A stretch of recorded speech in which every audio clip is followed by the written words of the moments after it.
Book 1, Chapter 8 is really a strikingly original and multifaceted chapter. The title is Of the Wages of Labor. Smith starts with the point that before the accumulation of capital and also tools, labor received the entire economic product. This point comes from Turgot, and of course it was later picked up by Marx. It became a staple of classical economics, namely the comparison of labor working without capital and then labor working with capital.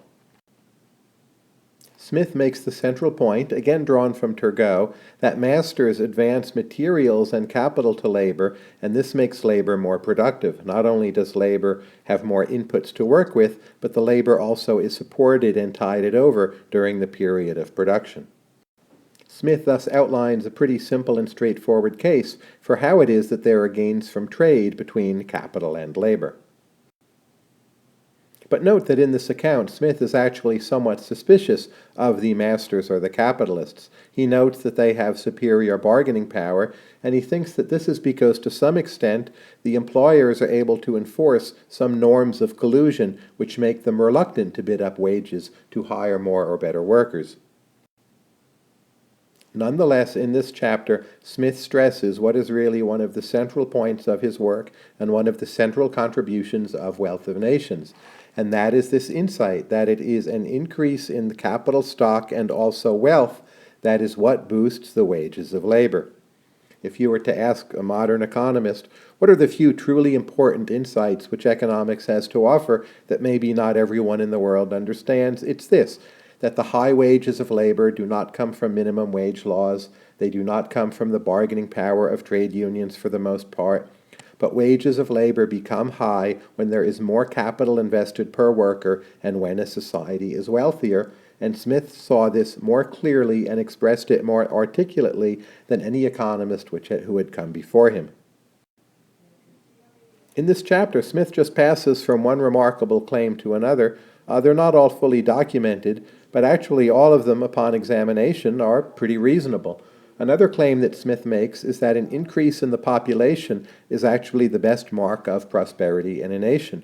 And at the time Smith was writing, this is most likely true.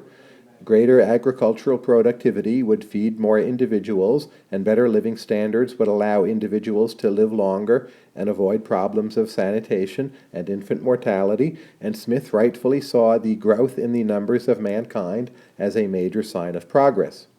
Of course, living in the world of, say, 2013, this isn't true anymore.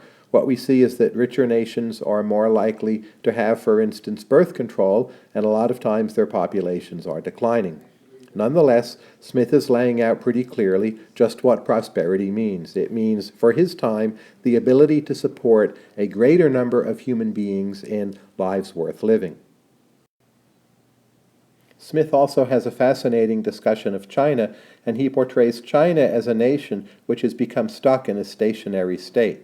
He argues that China, at its current point, is doing as well as its laws and institutions can allow, but that China does not have the best incentives for the further accumulation of capital and growth of living standards. Nonetheless, China is locked into this pattern, this stationary state, and Smith seems to think that China actually can maintain the standard of living it had back then for an indefinite period of time to come.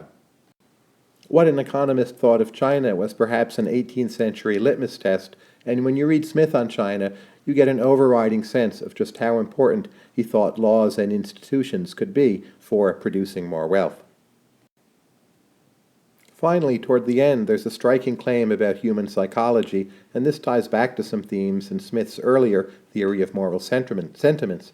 Smith makes the point that growth and progress, more than levels of income, seem to be what make people happiest. So it's when people are advancing in life and earning more money than before that mankind reaches its happiest stage, not simply when people have high levels of income but are staying put.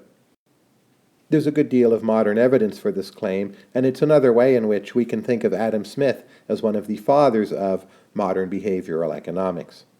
In any case, this chapter on wages of labor, it's extremely wide-ranging. It integrates economics and history. It shows Smith to be just a strikingly original thinker, capable of tying together ideas from a broad palette of human history. And to me, it's one of the most interesting and one of the most Smithian and one of the most readable sections of Wealth of Nations.